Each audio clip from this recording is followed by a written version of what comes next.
Olá pessoal, vamos para mais uma aula de Geografia. Hoje nós damos continuidade à parte da Geologia. Então nós estamos com a terceira aula de Geologia. Já vimos a parte da origem do universo, origem da Terra, as placas tectônicas, deriva continental. E hoje, dando continuidade até as placas tectônicas, nós vamos falar de agentes transformadores do relevo. E nós vamos tentar falar um pouquinho de como é que ocorrem essas transformações. O relevo que nós entendemos é a parte superficial da litosfera, ou seja, a parte mais superficial que está em contato com a atmosfera da crosta terrestre, ou seja, onde nós vivemos. E como é que esse relevo é modelado? Sabendo que relevo é isso, como é que ele se transforma, como é que ele se desenvolve? Porque em alguns lugares existe tantas montanhas, em outros não. Porque em alguns lugares o terreno, a gente pode dizer um terreno antigo, o outro é um terreno mais jovem. Ou porque em determinados lugares a rocha, o solo é mais rico, tem alguns tipos de minerais, outros tipos de rocha, em outros lugares não. É certo que nessa aula a gente não vai responder tudo isso, porque isso daí é muito complexo, a gente precisa até compreender quais são os grupos de rocha. Mas a gente já compreendendo essa parte inicial dos agentes transformadores do relevo, a gente vai compreender um pouco mais quando chegar até o final da parte de geologia. Então, fica todos aqui conosco, que nós vamos tentar compreender mais um pouquinho sobre o nosso planeta. Então, o relevo, como a gente entende, parte superficial. E o relevo tem vários nomes. Eu coloquei só alguns exemplos aqui nessa imagem, mas a gente vai comentar vários. Às vezes, o mesmo nome tem significado diferente a depender da região do Brasil ou em qual local da língua portuguesa nós possamos falar. Por exemplo, nós temos planalto, nós temos depressões, vale, colina, planície, montanha, cordilheira, serra. São alguns pequeníssimos exemplos aqui. Mas à medida que nós formos comentando sobre cada um deles, eu vou falar normalmente da parte como a gente conhece no popular e como é que a ciência chama, porque qual o nome do qual a ciência dá a essa morfologia. Então nós vamos já entrando aqui. Quando eu falar de morfologia, estou falando de forma. Tanto é que tem uma área da geografia que é chamada geomorfologia. Geo é terra, morfo é a forma da terra e logia é o estudo. Então vai ser a parte da ciência que vai estudar as formas da terra, desde a sua origem até sua destruição ou as suas transformações. Então morfologia, sempre que eu falar relacionado à geologia, estou falando da aparência do qual a gente observa, né? Como a gente está observando aqui, nesse caso, a paisagem. Talvez possa lembrar da nossa primeira aula de geografia, que é os conceitos da geografia. Nós falamos muito de paisagem. Então, mas a paisagem é aquilo perceptível, até onde nossa vista alcança. Então, tudo isso faz parte da paisagem e essa paisagem se transforma. Seja de forma natural, ou seja pela ação do homem, que nós chamamos de ação antrópica. Como o relevo da Terra se transforma? E nós temos aqui dois tipos de agente, ou seja, aquele causador da transformação. São eles agentes internos, que nós vamos chamar de agentes endógenos. Nós temos agentes externos, que nós vamos chamar de agentes exógenos. Mas nessa aula específica nós vamos falar dos agentes endógenos, que são os agentes internos da Terra. E daí que logo no início eu falei que é como se fosse uma sequência do tectonismo. A tectônica de placas é essencial para a gente compreender essa outra parte, aqui de transformação do relevo. Então nós vamos ficar nessa parte apenas com os agentes internos de transformação do relevo. Aí nessa parte de tectonismo, nós podemos falar aqui três coisas aqui básicas sobre essa transformação interna. Porque as forças internas da Terra transformam a superfície do qual nós estamos vendo. Porque ela transforma a paisagem. Aí nós vamos ter o primeiro momento, epirogênese e orogênese. Calma, o nome parece ser complicado, mas depois que a gente pegar o conceito de cada um deles vai ficar bem mais fácil. vulcanismo, já deve saber do que se trata. E abalo sísmico, que nós chamamos de terremotos. E começando por esse primeiro aí, que parece ser um nome meio difícil, não comum para a gente, vamos falar de orogênese. Oro significa montanha e gênese é só lembrar da Bíblia, né? Que é a origem, a formação. Então toda palavra que vem acompanhado com gênese no final está falando de alguma formação ou de alguma origem de algo. No caso, orogênese é origem das montanhas. Interessante que é bom vocês até gravarem esse nome, orogênese, porque nós vamos falar isso em outro momento, como por exemplo em clima. Quando a gente for falar de climatologia, nós vamos falar, por exemplo, de chuvas orogenéticas, chuvas que são decorrentes ou provocadas por conta da interferência de montanhas. Então, quando eu falar de orogênese, nós estamos falando de origem de montanhas. Esse origem de montanhas, talvez quem assistiu a última aula deve estar lembrando.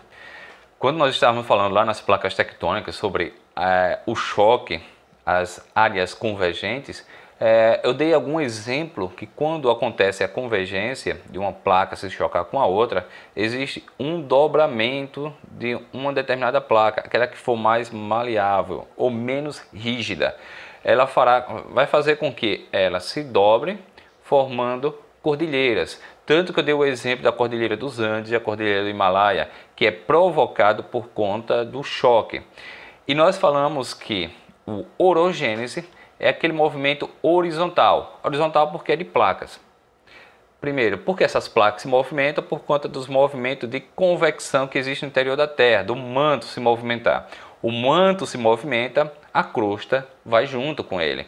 Então esse choque horizontal faz com que as montanhas possam subir ou surgir. Então, no primeiro momento aqui a gente vai falar que a origem das montanhas pode ser de forma horizontal. Horizontal por conta do choque de placas. Então, formando orogênese. Outras coisas, então, nós podemos falar aqui de curta duração. Quando eu falo de curta duração, estou falando de tempo geológico. E quando eu vou falar de dobramentos, orogênese de curta duração, na verdade está acontecendo ainda. E a todo momento isso acontece, só que é algo bem lento. Só que existe outro tipo mais lento ainda. Mas por se tratar aqui de conceito geológico, a gente fala que o tempo é curto, de curta duração. Isso aconteceu há pouco tempo. Isso seria mais ou menos 50 milhões de anos, 60 milhões de anos. Esse é o pouco tempo para a geologia. Lembrando que a Terra tem mais de 4 bilhões de anos. Então, para a Terra, isso aí é pouco tempo. E ocorre em áreas limítrofes das placas tectônicas. Lembrando que o Brasil fica no centro de uma placa tectônica, no caso a placa sul-americana. Se está no centro, nós não temos tanta interferência, pelo menos nos tempos mais recente da geologia do Brasil, fazer parte de cadeias montanhosas de origem orogenética. Nós temos outros fatores, mas orogênese nas bordas das placas, como a gente pode ver aqui nessa ilustração. Como se fosse a gente empurrando duas placas, uma de um lado, de outra, então a placa vai dobrar, né? Então a crosta terrestre, a litosfera vai ficar dobrada.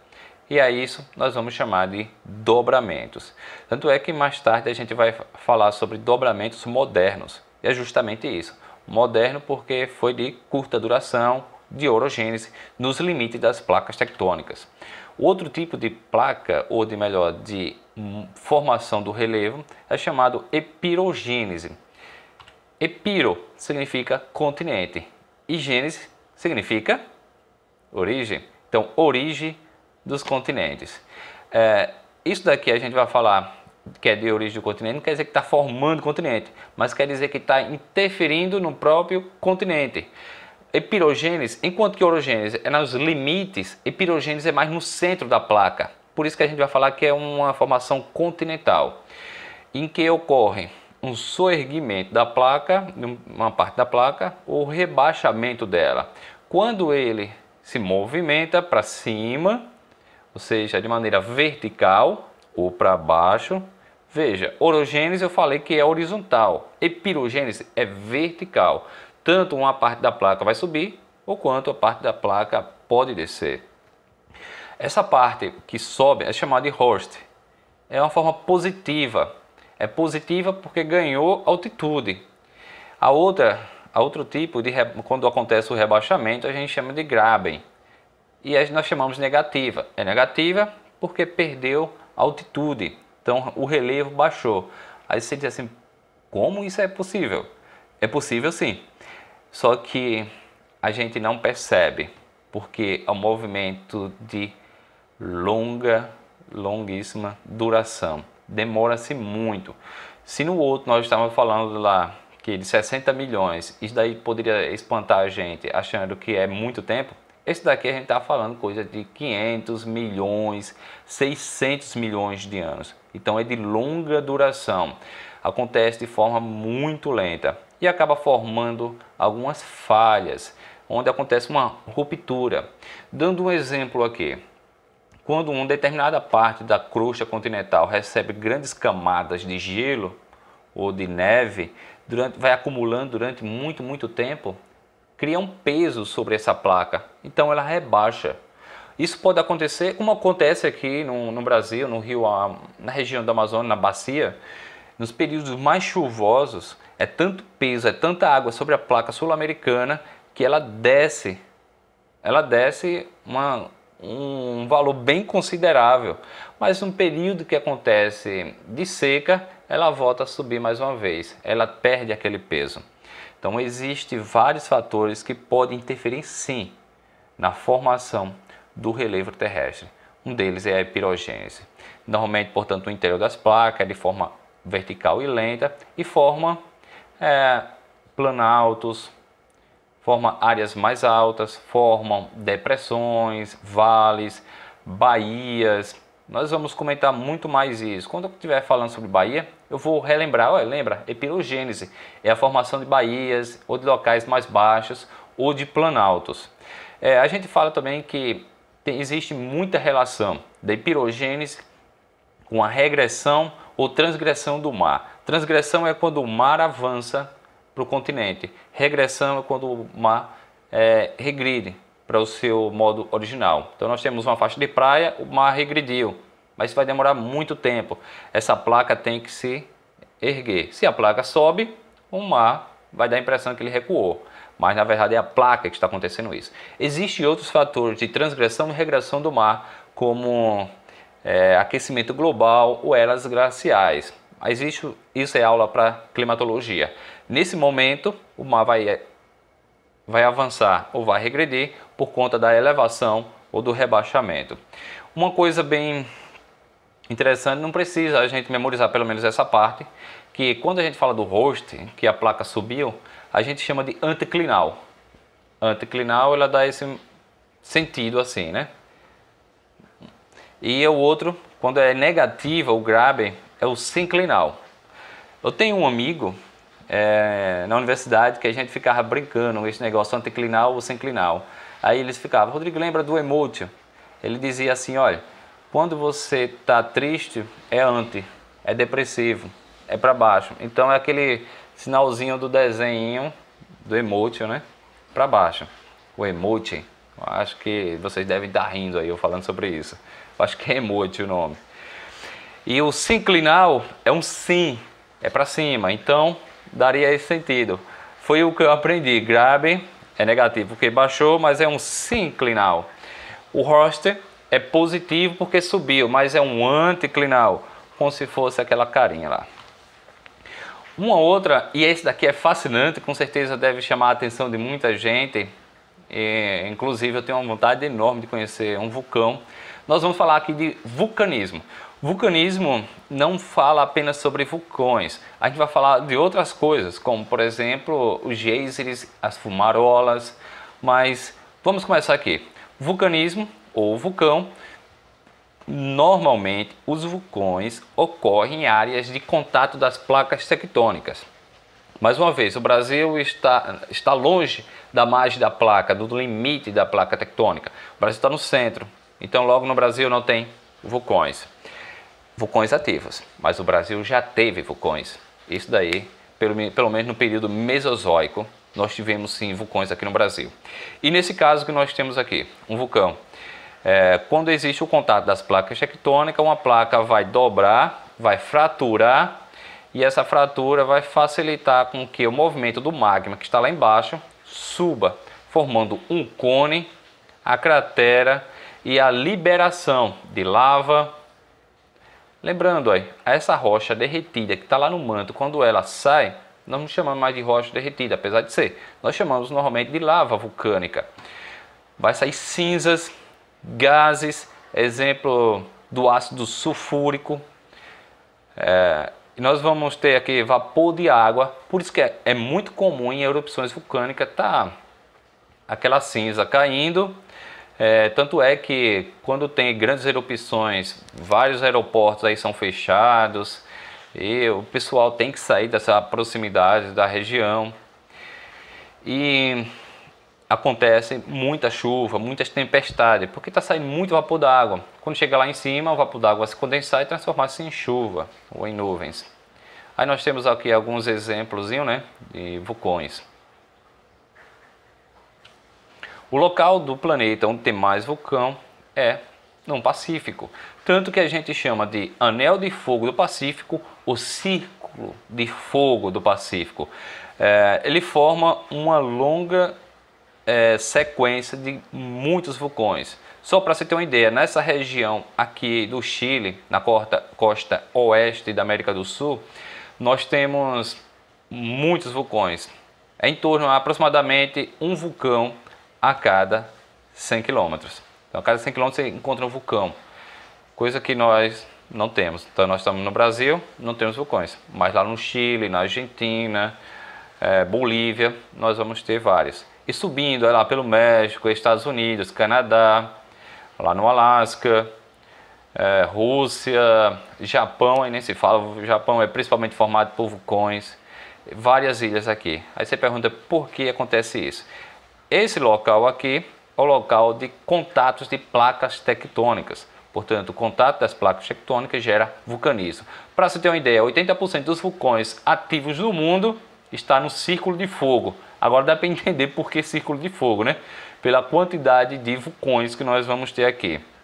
E 42% dos abalos sísmicos, que são os terremotos, estão também nessa região. Então, quase metade dos terremotos do mundo está aqui. E muito mais que a metade dos vulcões ativos do mundo estão também nessa região. E vamos falar de um vulcão que entrou para a história, uma erupção que ficou marcado para a história da humanidade, e até para a história da Terra, pelo menos a história que a gente conhece da geologia, né? Que é o vulcão Krakatoa. Em 27 de agosto de 1883, foi numa segunda-feira, tivemos o maior barulho já escutado por seres humanos, que foi justamente desse vulcão. Nós temos a imagem dele, né, do que era. Krakatoa é um vulcão que não existe mais, só que existe o outro que está no lugar dele, que é o chamado Anak Krakatoa, que é o filho do Krakatoa.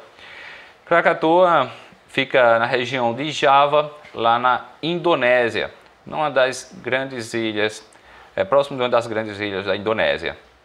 A Indonésia fica na Ásia, mas já chegando um pouco mais próximo lá da Austrália.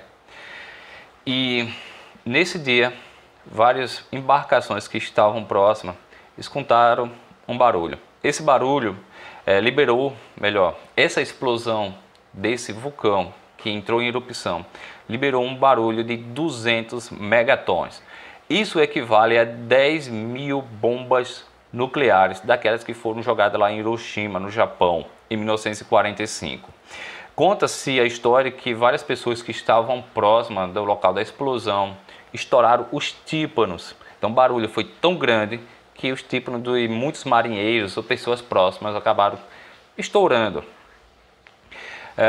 Esse barulho foi sentido a mais de 5 mil quilômetros. É como se nós estivéssemos aqui no Nordeste e um barulho lá na Europa, mas principalmente lá na Espanha, Portugal, acontecesse essa explosão lá e a gente ouvir esse barulho aqui no Nordeste. Outra coisa, essa explosão foi tão grande do vulcão, ele não explodiu essa parte de cima só, explodiu todo. Causou um buraco enorme no local, muito quente. A água do mar começou a entrar nesse buraco, que foi provocado pelo Krakatoa, e já evaporava instantaneamente, ia formando já várias nuvens. Outras coisas que a gente pode falar é que teve tsunami, morreram cerca de 40 mil pessoas nessa região, pelo menos os dados não são todos confiáveis, mas foi em torno disso, de 40 mil pessoas, por conta do tsunami provocado. Porque, lembrando, quando existe erupção vulcânica, não tem só erupção, normalmente tem a explosão, vai ter terremotos, alguns que são sentidos, a gente percebe, outros não. Mas o terremoto que aconteceu aqui junto com o Krakatoa foi algo tão gigante que provocou grande quantidade de tsunami. Outra coisa, o mundo inteiro percebeu que subiu o nível do mar. Então aconteceu o tsunami e há relatos de até na França o pessoal ter percebido que o nível do mar subiu. Isso é algo bem comum. Nos Estados Unidos, bateu esse tsunami na costa leste do continente africano. A atmosfera só voltou ao normal 5 anos depois. Aconteceu o período de frio na Terra, a cor da atmosfera mudou, tanto que muitos autores, hoje já se sabe na história que muitos autores desse período, eles começaram a retratar o crepúsculo com uma coloração muito diferente. Então, ao entardecer, o céu ganhou colorações totalmente diferentes por conta das cinzas vulcânicas e de tantos gases que foi liberado pelo Krakatoa. Então, a Terra resfriou e só voltou ao normal 5 anos depois. Nós temos uma imagem aqui, só para ter uma noção, aqui é um recife de coral. Isso fica embaixo do mar e foi lançado a vários quilômetros de distância, e chegando até na Indonésia, que essa ilha do Krakatoa é próximo de uma grande ilha da Indonésia. Então, uma pequena ilha simplesmente desapareceu. Acabou-se o Krakatoa, da explosão que ele teve. Outra parte de vulcanismo, normalmente onde tem vulcões, o solo é mais quente, acaba formando algo que nós chamamos de geysers. Geysers é o acúmulo de água, o lençol freático. Praticamente quase todo lugar tem lençol freático, né? Que é o local de saturação da água. Então a água chega a um determinado lugar, satura e fica ali armazenada. É isso que a gente chama de lençol freático. Só que onde tem vulcão, o solo é mais quente e faz com que essa água que está no lençol freático lá armazenada vai aumentando a temperatura. E aumentando a temperatura como se fosse uma panela de pressão. Vai chegar um momento que a pressão é tão grande que ela vai ser expelida. Como a gente pode observar nessa imagem aqui, ou quem assistiu o filme, os desenhos do Pica-Pau, deve perceber que o Pica-Pau caiu numa dessas craterazinhas de geysers e foi lançado para cima pela força da água. E essa água sai em altas temperaturas. Em alguns lugares do mundo, aproveita-se para a formação de energia geotérmica. Geoterra, térmica, calor, calor da terra, o calor que é gerado no interior da terra. Então, muitas usinas geotérmicas, comum dar o exemplo aqui na Islândia, eles utilizam uma previsão de ser 100% da energia, a energia elétrica da Islândia provavelmente vai vir de geotérmicas. Essa é a previsão que eles estão tendo. Então, vamos ter lá a água. Essa água se transforma em vapor, esse vapor vai movimentar a turbina e essa turbina gera ou transforma uma energia cinética, né, em energia elétrica. É energia limpa, barata, comparada a muitos tipos de energia que a gente conhece aí e bem utilizado em vários países. Abalos sísmicos.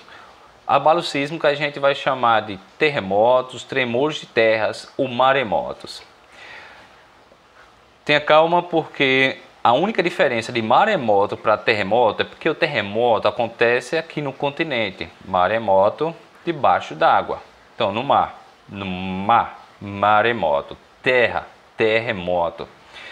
Pode ser chamado também de abalo sísmico. É quando acontece, a dar o exemplo aqui, da armazenamento de energia por conta da pressão das placas tectônicas. Então lá está aumentando a energia. Um momento essa energia vai ser liberada vai formando pressão e essa pressão vai ser liberada. Quando libera e acontece a ruptura da placa, essa placa vai fraturar, formando uma falha, como dando um exemplo, essa daqui deu uma rebaixada, essa daqui subiu. Então provoca o tremor de terra. O local onde acontece a ruptura, nós chamamos hipocentro, é lá embaixo. Mas na parte de cima, então aconteceu aqui, a ruptura, hipocentro, hipo, você quer dizer baixo, né? E a parte de cima vai ser o epicentro, é onde foi sentido. Então a parte de cima, epicentro, a parte de baixo, onde gerou o tremor, hipocentro. Se isso aconteceu na terra, terremoto. Se acontecer debaixo do mar, maremoto. Como a gente pode ver nesse exemplo aqui, no momento do terremoto, aqui como se comporta uma piscina no momento de um terremoto. Veja aí que o pessoal está nadando de boa na piscina e ela começa já a se movimentar porque a terra está vibrando por conta do terremoto e forma ondas. Olha. Você está na piscina e de repente parece que você está no mar, né? Com ondas. Deve ser algo bem terrível, né? Uma experiência, olha. Pessoal querendo sair, não está conseguindo. E vem onda mais alta. Acho que essas pessoas, quando forem para a piscina, eu acho que devem lembrar de tudo isso, né? Então, dar um exemplo. Outros exemplos são os prédios se movimentando, luxo de casa, destruição de casas. Existem duas maneiras de medições para esses tremores de terra, esses abalos sísmicos. Uma é a escala chamada de Mercalli e a outra, que é a mais conhecida, que é a escala Richter. A escala de Mercalli, ela é utilizada mais pela percepção de destruições. Se não foi perceptível, aí a escala vai chamar de imperceptível. Se começar algum luxo balançar, chama-se muito fraca, depois fraco, moderado e forte, a depender da destruição causada. Escala Richter vai registrar a vibração, por isso que ela é mais utilizada e é mais comentada. Eu acredito que se for aparecer no Enem, vai aparecer só a escala Richter. Mercalli, nem tanto. A possibilidade maior é essa daqui. Então nós temos um aparelho chamado sismógrafo que mede o cisma. Ele vai descrever o cisma, a vibração. Temos uma agulha aqui e essa parte daqui, onde nós temos uma espécie de papel, vai se movimentando, vai girando e a depender da vibração da Terra, ele começa a registrar, podendo chegar. Se diz hoje, antes se dizia na verdade, que a escala Richter vai de 0 a 9. Só que não é bem assim, porque já foi registrado mais de 9. O maior terremoto da história aconteceu no Chile e foi 9,5. Isso em 22 de maio de 1960, chamado de Sismo de Valdívia, que é o maior tremor de terra já registrado pelo ser humano. A magnitude de 9,5. Deixou 2.000 pessoas mortas, gerando uma onda de 10 metros de altura, portanto, acabou gerando tsunami. E esse tsunami fez sentido no Havaí, no Japão, na Nova Zelândia e na Austrália. Então, do outro lado do Oceano Pacífico, aconteceu de um lado do Oceano Pacífico, foi sentido do outro lado. Então, a destruição foi tão grande que ele foi considerado o maior sismo da história. Passou da escala Richter, que era de 0 a 9. O sismo de Valdívia chegou a provar que pode passar assim, foi até 9,5. O tsunami, como eu falei, é onde acontece, o epicentro é no fundo do mar. O hipocentro, aí você deve estar se perguntando, e o de Valdívia, foi na terra ou no mar? Se provocou onda, não quer dizer necessariamente que foi só no mar. Só pode ter acontecido no mar. O epicentro foi próximo de Valdívia, da cidade, ou seja, no continente. Só que a placa se movimentou muito, então causou uma vibração tão grande na placa que provocou a onda, um tsunami. Mas o normal é de tsunamis acontecerem no fundo do oceano. Então o epicentro no fundo do mar. Essa ruptura da placa, uma placa tipo subir, faz com que a água que está aqui em cima suba junto, formando, portanto, os tsunamis, que são muito destrutivos. E nós vamos ver um exemplo aqui, uma simulação de um tsunami. Então a placa, aconteceu a ruptura, a placa subiu, então a água que está acima vai subir junto também. E vai crescendo, aumentando então sua velocidade. Acredita-se que tem tsunamis que pode chegar a 30 metros de altura e com a velocidade de 900 km por hora. Então se você estiver próximo, não vai adiantar correr. Um detalhe, nos tsunamis, antes de ele chegar no continente, o mar recua, porque ele está absorvendo a água e está crescendo, está aumentando seu tamanho. Então ao absorver, a água vai recuar. Foi o que aconteceu no Japão, foi o que aconteceu na Indonésia, no tsunami de 2004, que o mar recuou e muitos turistas foram lá observar o que foi. De repente vem a onda gigante e esses turistas que foram observar acabaram morrendo. Então quando estiver na praia e observar que o mar está recuando, é melhor a gente correr. Tem um detalhe bem curioso que muitos animais percebem. E num tsunami lá de 2004 que aconteceu na região lá da Indonésia, na Ásia, muitos animais, bem antes de acontecer, observar o tsunami, eles já estavam percebendo os tremores de terra. Um exemplo de um animal que tem essa capacidade é o elefante. O elefante consegue captar vibrações no chão de longa distância. Por isso que depois desse acontecido lá na Ásia, o pessoal fica monitorando muito os zoológicos, principalmente nas jaulas dos elefantes. Eles começaram a ficar meio impacientes, querendo fugir, porque provavelmente vai vir um terremoto. Então os elefantes têm essa capacidade. E muitos animais que estavam lá na Ásia, nesse grande tsunami de 2004, eles começaram a correr para as áreas mais altas. O pessoal que morava próximo, conhecia essa característica dos elefantes e de outros animais, se salvaram. Os turistas que não sabiam nada sobre isso, ou outras pessoas, foram lá ver o mar recuando. Então veio a onda e acabou matando várias pessoas. Olá pessoal, a aula vai ficando por aqui.